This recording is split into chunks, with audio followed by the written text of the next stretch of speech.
بسم اللہ الرحمن الرحیم۔ عرب جو اس قدر جہین لوگ تھے، اس بے جان بت کی عبادت میں ایسے لگ گئے تھے۔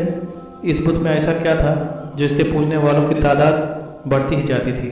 یہ بت عربوں کو ایسا کیا دکھاتے تھے جو اس کو پوجنے پر مجبور تھے؟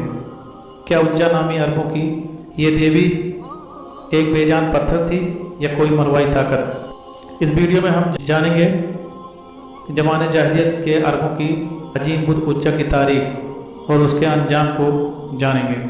عرب قوم حضرت اسماعیل علیہ السلام کی نسل سے تعلق رکھتے تھے۔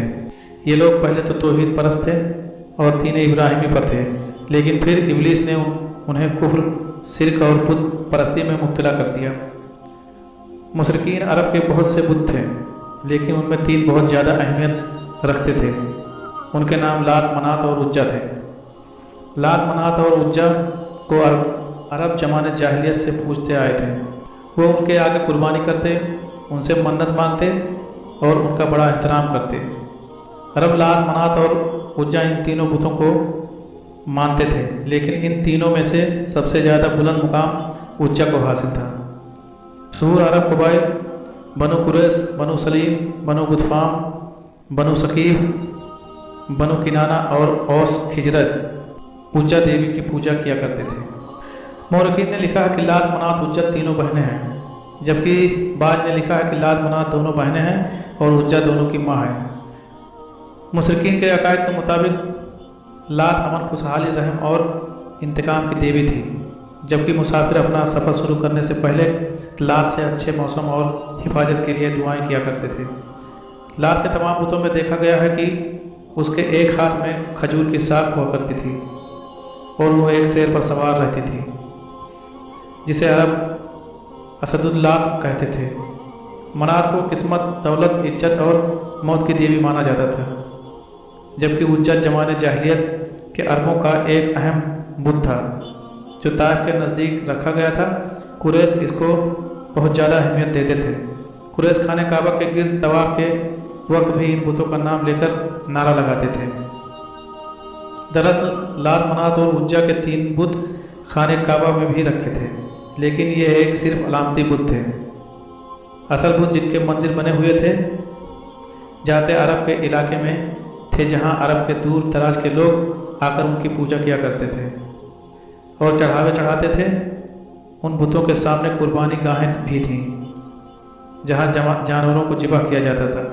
عرب یہ مانتے تھے کہ نعوذ باللہ یہ دیویاں اللہ کی بیٹیاں ہیں۔ عربوں کے نزدیک اجا عزت، حفاظت، افجائے سے نسل، حسن، جذبات اور محبت کی دیوی تھی۔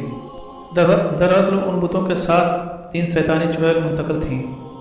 یہ شیطان عورتیں ہوتی ہیں۔ ان بتوں کی دیکھ بھال اور لوگوں کو ان کی عبادت کے طریقے سکھانے کے لیے مندروں میں پجاری ہوتے تھے، جو لوگوں کو گمراہ کرتے اور اس کے عوض بتوں کو چڑھاوے کی چیزوں کو خود سمیٹتے تھے۔ اجا کا یہ بت خراج نامی ایک بستی میں واقع تھا۔ یہ ایک شاندار مندر تھا۔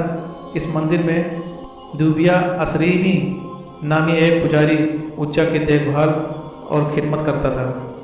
مندر کے سامنے تھوڑے فاصلے پر جھاؤ کے تین درخت تھے۔ عربی میں اس درخت کو اصل کہتے ہیں۔